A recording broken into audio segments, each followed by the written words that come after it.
Buenos días, mis amados hermanos. Vamos a empezar con una palabra de oración. Padre Celestial, nuestro Dios, Señor y Salvador Todopoderoso, Padre amado, Padre eterno, Padre de toda gracia, te adoramos, te alabamos y te bendecimos, porque eres el único que merece toda la gloria, toda la honra, todo el poder, porque tuyos son, Señor amado. Gracias, Padre amado, por el privilegio que nos das de poder reunirnos alrededor de tu santa, bendita y preciosa palabra. Oh Señor, para meditar, pero sobre todo para ponerla en práctica.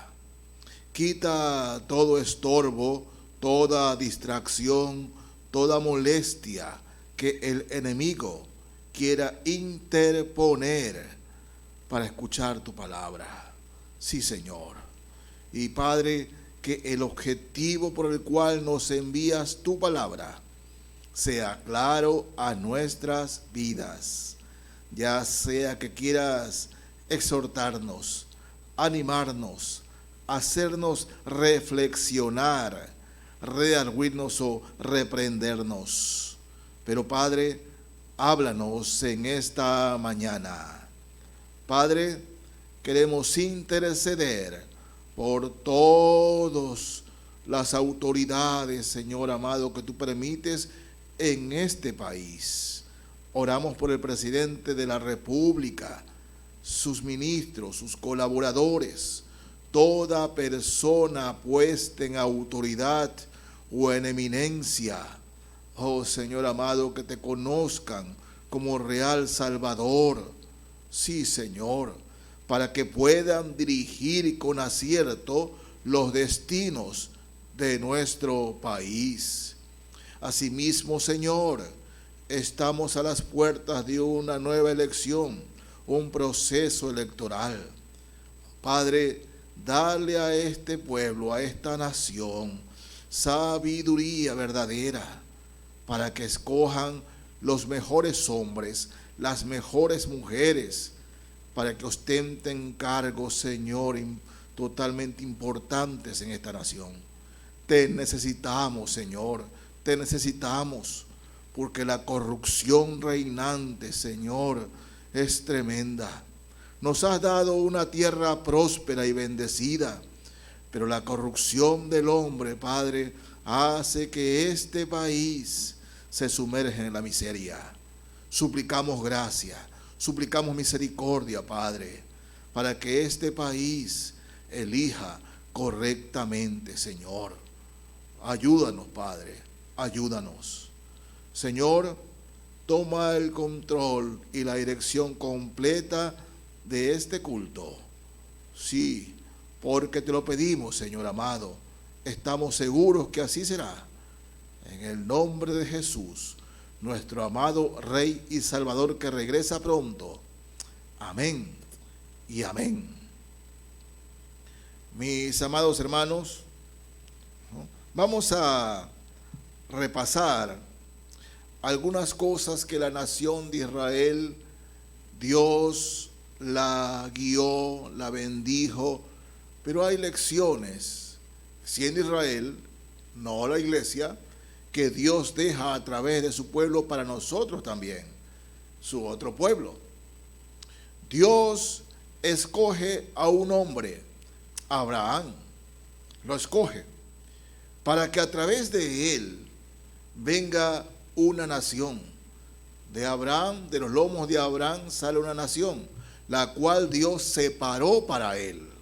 Separó, es decir, santificó. Santificar significa separar. Dios separó a Israel. A través de Abraham, ¿no?, viene Isaac y Jacob. De Jacob vienen 12 hijos, que son las 12 tribus de Israel. Uno de esos hijos fue vendido por sus hermanos como que fuera un lacayo y un sirviente como esclavo lo vendieron. José. Josué llegó a la tierra de Egipto, que era la nación más poderosa sobre la tierra en ese tiempo. Y Jacob es introducido con sus otros 11 hijos por medio de José. José fue sacado de la esclavitud y fue bendecido por Dios y fue el segundo al mando del primer, o mejor dicho, del país más poderoso del mundo en ese momento. Vinieron los patriarcas. Entró Jacob con sus 12 hijos ya allí. Y casi 430 años estuvieron los israelitas en la tierra de Egipto. 430 años. Cuando llegaron la familia de Jacob con José, todo era algarabía y felicitaciones. Ah, ustedes son la familia de José. Ah, un gran hombre. Eran muy queridos, muy queridos. Pero los israelitas, cuando murió José, los egipcios se olvidaron de ellos y quiénes eran, y los esclavizaron. Sí, los esclavizaron a tal punto que llega un momento en que notan que el pueblo que introdujo José, o se introdujo por medio de José, estaba creciendo. Sus hombres eran más fuertes y todo. Entonces Faraón dice, no, ya no dejen que de los niños israelitas nazcan varones. Si nacen varones, se los mata. Solo las mujeres se las va a preservar, pero se mata a los varones. Nace Moisés y sus padres lo ven como un niño hermoso y sienten de parte de Dios que ese niño era especial. Y lo ponen en una canasta porque estaban matando a los niños para que en el río rodara y llegue a algún lugar donde alguien lo acoja y lo críe. Dios permite o Dios lleva a que ese niño caiga en la familia de Faraón. Y Moisés fue criado como el hijo de la hija de Faraón, con todos los estudios. Era un hombre docto, o sea, era un hombre preparado. Ese era Moisés. Pero él sabía que era israelita. Él sabía eso. Un día ve a un egipcio que maltrataba a un israelita y Moisés arremete contra ese egipcio y lo mata. Y lo mata. Aparentemente el crimen queda escondido. ¿Qué sucede? Que pasa Moisés y ve a dos israelitas o dos hebreos allí peleando entre ellos. Y viene Moisés y se pone en medio y los aparta como árbitro. Y uno de ellos, los israelitas, ¿qué? ¿Nos vas a matar como mataste al egipcio? Al verse descubierto Moisés, huye de Egipto. Huye. Se va. Y este hombre en el desierto pasa años allá hasta que Dios lo llama y le dice, Moisés, quiero que tú seas mi instrumento para sacar a mi pueblo de medio de Egipto. Ya no eran simplemente los 12, juntamente con Jacob. Ahora eran 2 millones de israelitas, 2 millones de hebreos, 2 millones. Sacar a ese pueblo. Bueno, Moisés pone excusas, mira, yo no sé hablar, yo no sé expresarme. No. Le dice el Señor, bueno, si no sabes hablar y expresarte, ¿no? Lleva a tu hermano Aarón, que él sabe expresarse correctamente, él sabe hablar bien. Utiliza a tu hermano Aarón. Y ya Moisés no tiene excusa. Bueno, y se presenta delante de Faraón, y ustedes saben lo de las plagas, ¿no? Y Moisés le dice al pueblo de Israel, lo que Dios quiere hacer con ellos: sacarlos de Egipto, libertarlos. Liberarlos es lo que el Señor por medio de Moisés le decía a los israelitas. Pero este pueblo había estado tantos años allí que no sabían lo que era libertad. Algunos no querían ser libertados. Ya estamos acostumbrados aquí, ¿para qué vamos a irnos a otro lado? Pero Dios dice, y lo que Dios dice se hace. Cuando empieza el Señor a obrar por medio de Moisés y le dice a Faraón que deje ir a su pueblo, bueno, Faraón endurece el trabajo con los israelitas. Faraón los endurece de tal forma que los israelitas empezaron a quejarse. Capítulo 5 del libro de Éxodo. Éxodo 5. Desde el verso 19 leo. Nos dice así la palabra del Señor. Entonces los capataces de los hijos de Israel se vieron en aflicción al decírseles: no se disminuirá nada de vuestro ladrillo, de la tarea de cada día. Y encontrando a Moisés y a Aarón, que estaban a la vista de ellos cuando salían de la presencia de Faraón, les dijeron: mire Jehová sobre vosotros y juzgue, pues nos habéis hecho abominable delante de Faraón y de sus siervos, poniéndoles la espada en la mano para que nos maten. Fíjense, empiezan las quejas contra Moisés, por tanto, contra Dios. Sí, Faraón actúa como todo dictador, ¿no? Lleno de maldad. Dice que deje ir a los israelitas de Egipto, no, y endurece el trabajo. Y los israelitas van y se quejan como dice: mira lo que estás haciendo.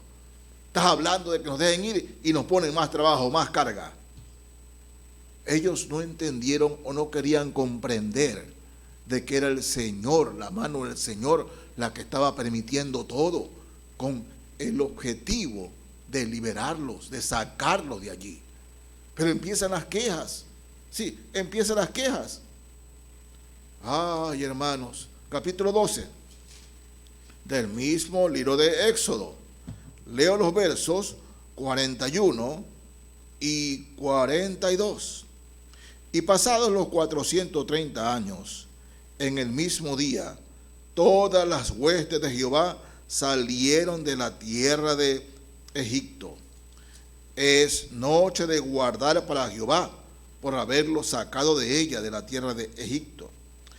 Esta noche deben guardarla para Jehová todos los hijos de Israel en sus generaciones. Dios saca a su pueblo de la tierra de Egipto. Solo les hago un resumen. Dios les saca. Pero en medio de todo eso seguían las quejas y las murmuraciones. Bueno, todo eso seguía. Todo seguía. Nada. Ellos disminuían. Estaban con fuerza contra Moisés. Nada. Y en el capítulo 14 del libro de Éxodo, leo desde el verso 10. Y cuando Faraón se hubo acercado, los hijos de Israel alzaron sus ojos, y he aquí que los egipcios venían tras ellos, por lo que los hijos de Israel temieron en gran manera y clamaron a Jehová. ¿No? Solamente visualicemos el momento. Los hijos de Israel salieron, ¿verdad? Salieron de la tierra de los egipcios. Fueron libertados de la esclavitud. Y cuando van saliendo, huyendo de los egipcios, de repente se encuentran frente al mar. Al mar. ¿Y qué hacemos ahora? Un mar embravecido, por hermanos. ¿Qué hacemos? Y atrás viene un pueblo que sabía pelear, que era un pueblo de guerra como los egipcios. Entonces estaban entre el mar Rojo y los egipcios. Y ellos empiezan a quejarse con más fuerza todavía, con más fuerza. ¿no? Sigo leyendo, verso 11. Y dijeron a Moisés: ¿no había sepulcros en Egipto que nos has sacado para que muramos en el desierto? ¿Por qué has hecho así con nosotros, que nos has sacado de Egipto? ¿No es esto lo que te hablamos en Egipto, diciendo: déjanos servir a los egipcios? Porque mejor nos fuera servir a los egipcios que morir nosotros en el desierto. Miren, el deseo de ellos. Dice: mejor estuviéramos de esclavos en Egipto que venir a morir acá. Hermanos, en la fe es duro comprender, entender la magnitud del amor de Dios. Dios amaba a Israel, Dios amaba esa nación, y por eso los libera. Esa nación se había quejado mucho de Dios y seguían haciéndolo, porque, hermanos, en la fe, cuando nosotros sacamos la vista de su palabra, del Señor Jesucristo, todo se nos distorsiona. Empezamos a las dificultades, ¿no? Vamos allá. Antes, cuando yo no era cristiano, yo tomaba y pasaba feliz con mis amigos, andaba tomando, andaba en fiestas, andaba en baile, y yo era feliz. Y ahora acá, siendo cristiano, me pasan cosas que yo no quisiera que me pasen. Mejor hubiese sido quedarme en el mundo, allá era más feliz. En cambio acá voy a la iglesia, pero no tengo el disfrute, no hay gozo, no hay alegría. Bueno, los hebreos, los israelitas, tenían ese pensamiento, ¿no? Verso 13. Y Moisés dijo al pueblo: no temáis, estad firmes y ved la salvación que Jehová hará hoy con vosotros. Porque los egipcios que hoy habéis visto, nunca más para siempre los verás. Nunca más. Y así fue, hermanos. Conocemos que Dios abrió el mar Rojo y el pueblo de Israel pasó como en seco. Sí, las paredes de agua al lado. Y ellos cruzaron el mar Rojo en seco. Los egipcios venían atrás, venían persiguiendo. Y cuando ven que ese milagro portentoso de abrir las aguas y los israelitas cruzando en seco, ellos quisieron hacer lo mismo. ¿No llama la atención que viendo eso los egipcios no temieron al Señor? No, miren lo que su Dios está haciendo. No, dejémoslos ir. No, viendo el poderoso milagro, algo realmente hermoso de la mano de Dios, cómo abrió el mar, los egipcios no quisieron creer y se cruzaron allí. Y Dios los mató. Murieron ahogados allí. El ejército de los egipcios allí los mató. Dios peleó por su pueblo y los mató. Sí, hermanos, tantas personas a quienes les hablamos del Evangelio, les hablamos de Cristo, le hablamos del amor de Dios, le hablamos del significado de la muerte de Jesús en el Calvario, el significado de su resurrección, le hablamos, pero no quieren escuchar. Y aunque no quieran escuchar, nosotros debemos seguir hablándoles, porque es un mandamiento del Señor. Pero este pueblo siguió quejándose, hermanos. Miren, capítulo 16, el verso 3, 2 y 3. Y toda la congregación de los hijos de Israel murmuró contra Moisés y Aarón en el desierto, y les decían los hijos de Israel: ojalá hubiéramos muerto por mano de Jehová en la tierra de Egipto, cuando nos sentábamos a las ollas de carne, cuando comíamos pan hasta saciarnos, pues no habéis sacado a este desierto para matar de hambre a toda esta multitud. escaseaban los alimentos. Escaseaban los alimentos. Y empezaron a quejarse contra Moisés y Aarón. En Egipto teníamos carne, había abundancia de carne, nos saciábamos de carne, y aquí en este desierto no hay nada. Quejas y quejas y quejas. Sí, ellos decían contra Aarón, pero era contra la palabra de Dios, hermanos, porque Aarón y Moisés no eran más que instrumentos de la palabra de Dios. Así es, instrumentos que el Señor les daba su palabra para que ellos se la dicten a los israelitas. Era contra Dios, era contra el Señor. Y hermanos amados, cuando llegamos a ver tanta gracia, tanta misericordia con que el Señor nos ha cobijado, tantas veces que el Señor nos ha sacado de pruebas, de dificultades, tantas veces, sin embargo, siendo creyentes, miramos hacia el futuro y lo vemos con incertidumbre, con miedo, no con confianza, no con fe. Y nos quejamos de lo que está pasando acá, de lo que pasa acá, nos quejamos de las cosas que no nos salen, nos quejamos de todo. ¿Qué diferencia hay entre un cristiano y un no cristiano cuando empezamos a quejarnos? Ninguna diferencia, ninguna diferencia. Siguen quejándose y siguen quejándose. Capítulo 14. Vamos ahora al libro de Números. Cuando un cristiano se anda quejando, mis hermanos, créalo, si usted es una persona que se queja permanentemente, es una persona que ha perdido la confianza en el Señor. Es alguien que ha perdido realmente el sentido del ser creyente, de ser un hijo, una hija de Dios. Capítulo 14 del libro de Números. Leo aquí los versos 1 al 4.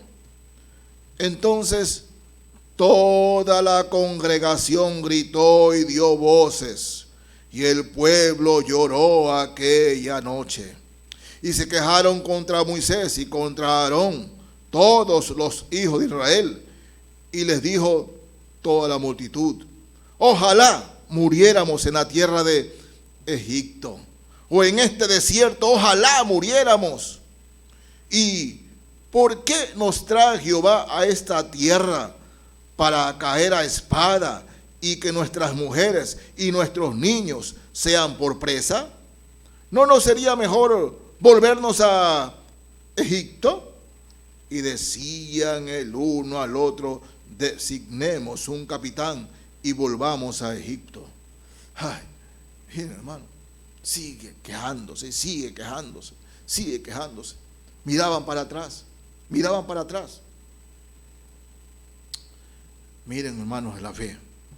Cuando en la vida cristiana el creyente, quien quiera que sea, está mirando su pasado, está mirando atrás y extrañando las cosas que dejó atrás, algo malo sucede. Algo malo sucede. ¿Y qué es algo malo? Sin fe, sin confianza. Sin fe, sin confianza. Hay hermanas y hermanos que, siendo cristianos, se ponen a recordar la música romántica de sus años mozos. Se ponen a recordar esa música y con la música vienen los recuerdos, las nostalgias y hasta lágrimas. Viendo su pasado, viendo su pasado. Y hermanos en la fe, la Biblia es clara: no traigáis al presente las cosas pasadas. Pero siguen en su pasado, dicen: ay, yo era feliz, ay, cuando iba al baile, ay, cuando tomaba, y empiezan estas cosas. Al Señor le disgustan todas estas cosas, a tal punto cual, miren, seguimos capítulo 14, desde el verso 26 leo, libro de Números. Y Jehová habló a Moisés y a Aarón diciendo: ¿hasta cuándo oiré esta depravada multitud que murmura contra mí las querellas de los hijos de Israel, que de mí se quejan? Diles: vivo yo, dice Jehová, que según habéis hablado a mis oídos, así haré yo con vosotros. En este desierto caerán vuestros cuerpos, todo el número de los que fueron contados de entre vosotros, de 20 años arriba, los cuales han murmurado contra mí.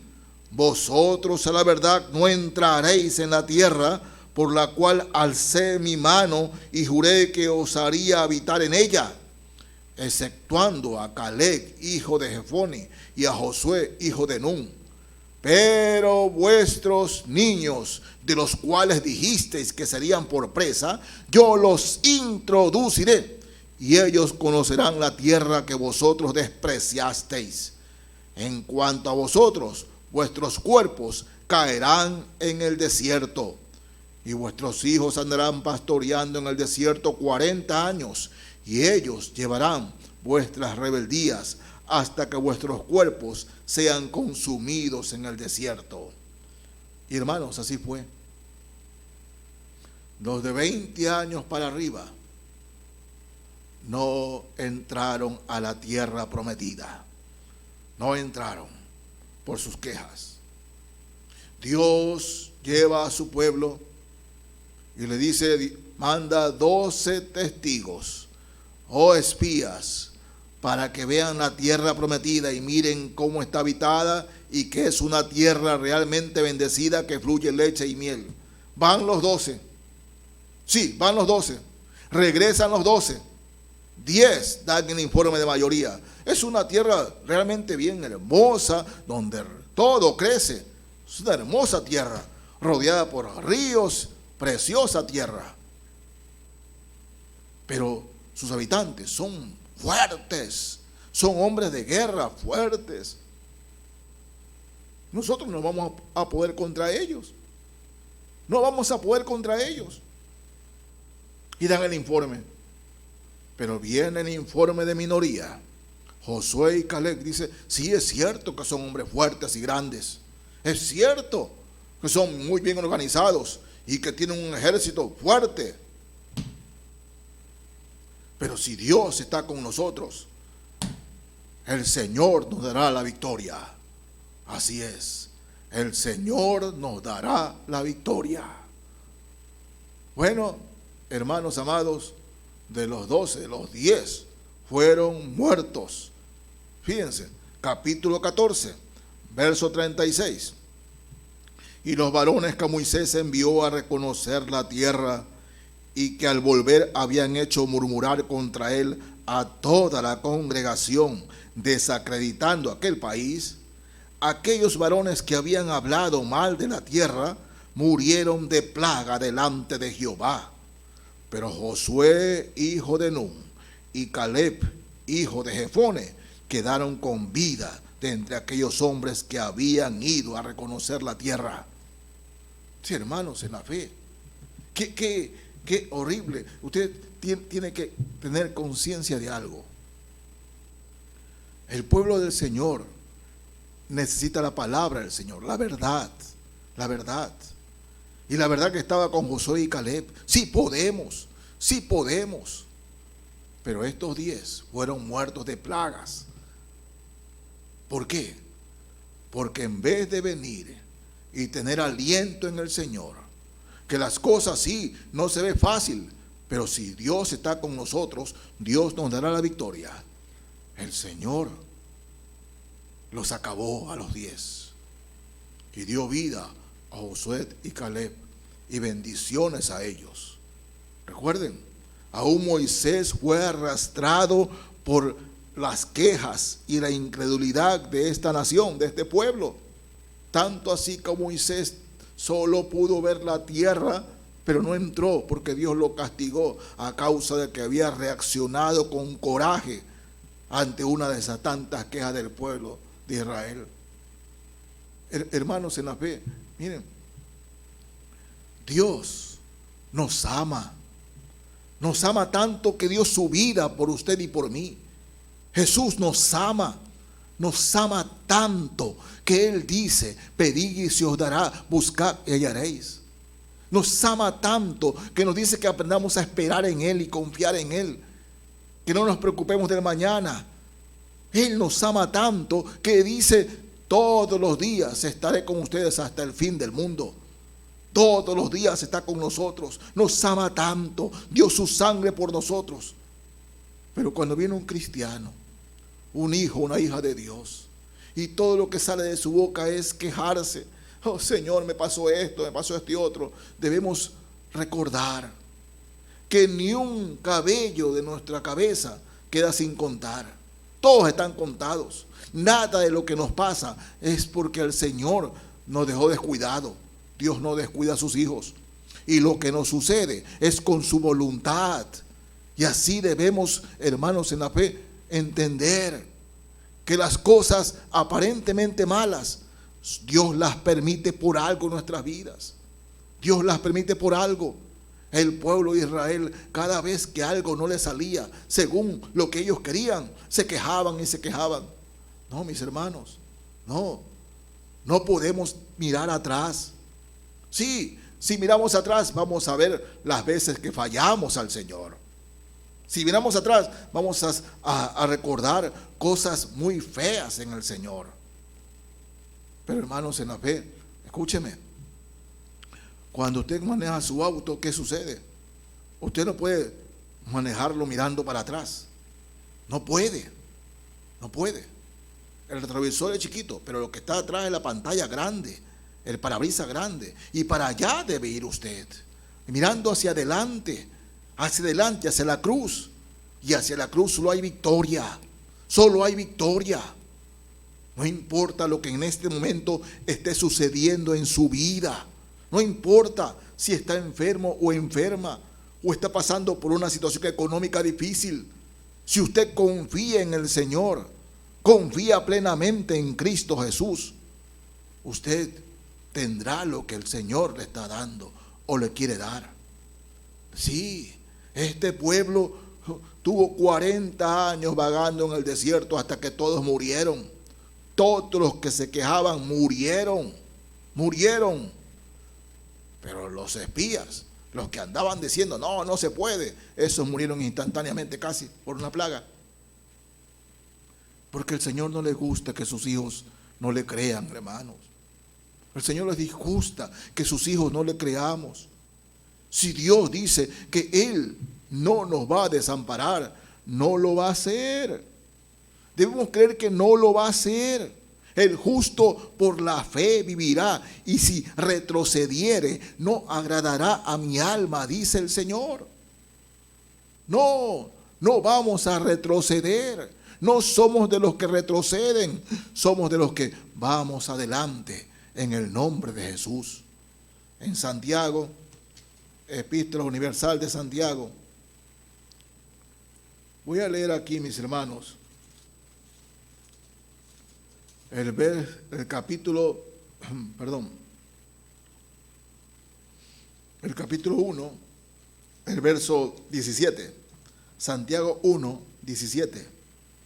Dice así la palabra del Señor: escúcheme bien, toda es todo, toda buena dádiva y todo don perfecto desciende de lo alto, del Padre de las luces, en el cual no hay mudanza ni sombra de variación.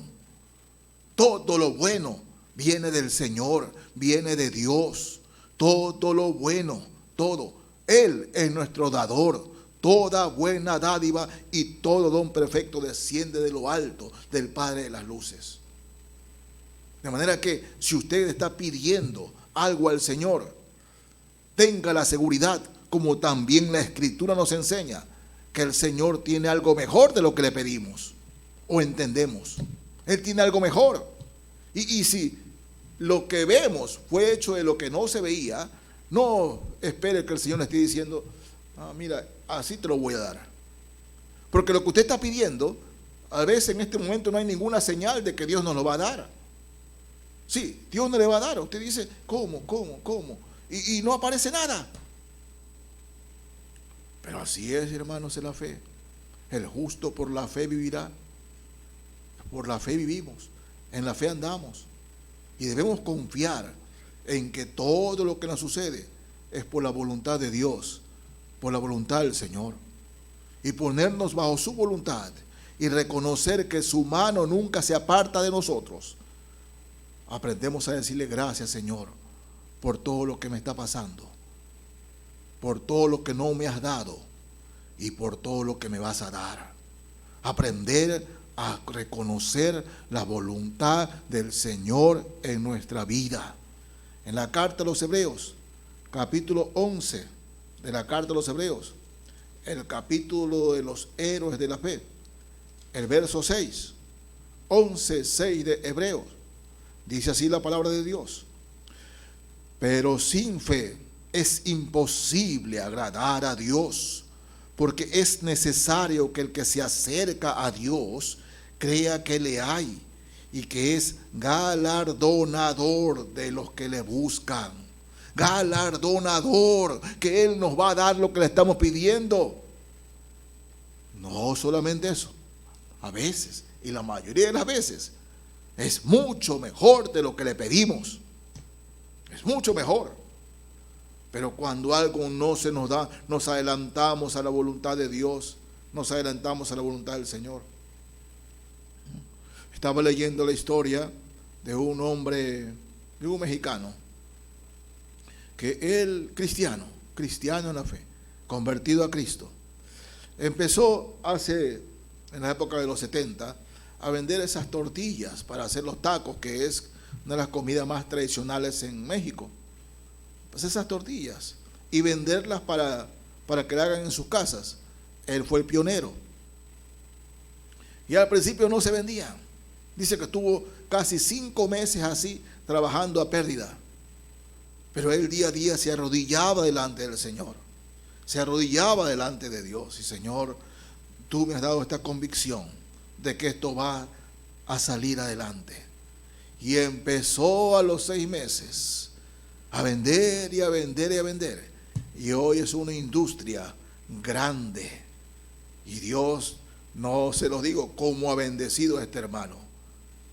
Sí, al principio fue duro, fue difícil. Y hermanos, la mayoría de las veces al principio como que las cosas no se dan, como que las cosas no resultan. Pero cuando el Señor te dice, miremos, Hebreos 13:5, dice así: sean vuestras costumbres sin avaricia, contentos con lo que tenéis ahora, porque Él dijo, no te desampararé, ni te dejaré. Él dice que no nos va a desamparar, ni nos va a dejar. Y si Él lo dice, Él lo cumple, hermanos. Él lo cumple. Él es nuestro Dios. Es nuestro dador. Es nuestro galardonador. Es nuestro Salvador. Recordemos eso, hermanos. Es su palabra. No es palabra de hombre, es palabra de Dios. Y si el Señor nos dice que nos va a dar, nos va a dar. Pero no tengamos la mentalidad egipcia de veo y creo, veo y creo. No, eso es una mentalidad mundana. Veo y creo, no. Creo y lo tendré. Creo y lo tendré. Recordemos, hermanos, la palabra de Dios nos dice que lo que vemos, todo este mundo, fue hecho ¿de qué? De lo que no se veía. Y ahora usted puede estar viendo algo, o mejor dicho, orando por algo, y no lo ve. No veo que el Señor no me esté dando lo que le estoy pidiendo. Pero ahí entra nuestra fe, hermanos. La confianza en el Señor. Debemos desterrar esa mentalidad egipcia de mirar atrás y solo quejarnos y quejarnos. Debemos entender que todo lo que nos sucede tiene un propósito para nuestras vidas. Todo lo que nos pasa es con un propósito. Nada de lo que nos pasa es por gusto. Debemos aprender a ser sabios y discernir la voluntad del Señor en lo que nos ocurre, ya sea que estemos enfermos. Sí, porque a veces nos llega una enfermedad y Dios tiene su propósito en esa enfermedad. Dios nos está hablando por medio de esa enfermedad. A veces se cae un negocio, Dios nos está hablando. Pero escúcheme, hermano, hermana, lo repito. Nunca, nunca, nunca la mano del Señor es para destruirnos, para hacernos daño. Sí, nunca. Aún en la enfermedad, aún en cuanto se cae el negocio, aún allí está la mano de Dios. Porque el Señor te dice, yo no te voy a desamparar ni te voy a dejar. Nunca lo voy a hacer. Y hay un propósito allí. Hay un propósito. Si no lo vemos, Señor, quiero saber cuál es ese propósito. Pero no se empiece a quejar, no se empiece a desanimar, porque hermano, en la fe eso no trae bendición. No es confiar en el Señor, no es confiar. Le pregunto, hermano, hermana, ¿usted tiene esa mentalidad egipcia de andarse quejando de todo lo que no tiene o de todo lo que le pasa? De su boca, en vez de testificar de la gracia y la misericordia de Dios para su vida, testifica o se queja de lo que Dios, de lo que no tiene. Tenga cuidado, hermanos, tenga cuidado, porque el estar quejándose y quejándose llega a los oídos de Dios. Y el Señor no es que nos castiga, simplemente lo que le estamos pidiendo no va a llegar. ¿Por qué? Porque cuando nos estamos quejando, no estamos preparados para recibir la bendición de Dios. Todo cristiano, cristiana que se queja, no está preparado, preparada para recibir lo que Dios quiere darle.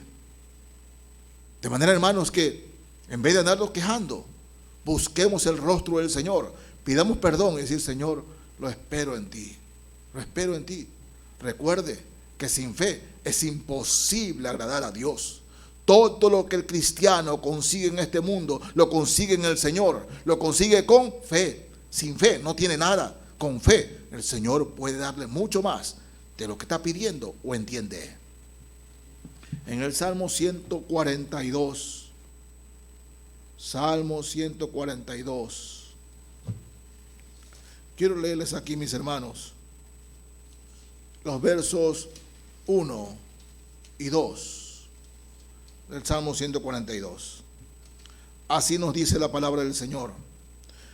Con mi voz clamaré a Jehová, con mi voz pediré a Jehová misericordia. Delante de él expondré mi queja, delante de él manifestaré mi angustia.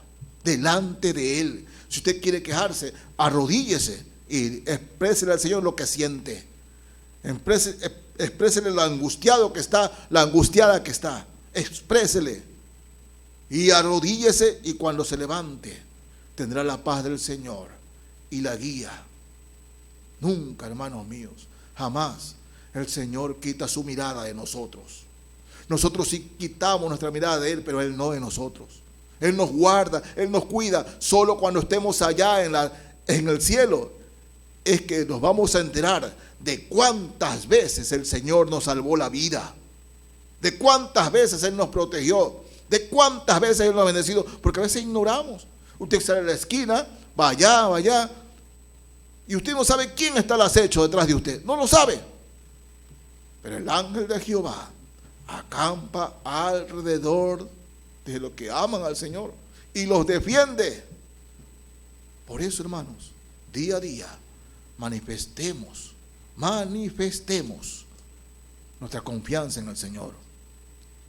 Y quiero dejar con ustedes un versículo que es uno de mis versículos favoritos, hermoso versículo, y que todos los días me lo repito aquí y aquí. Quiero dejarle con ustedes en esta mañana este versículo del Salmo 32, el verso 8.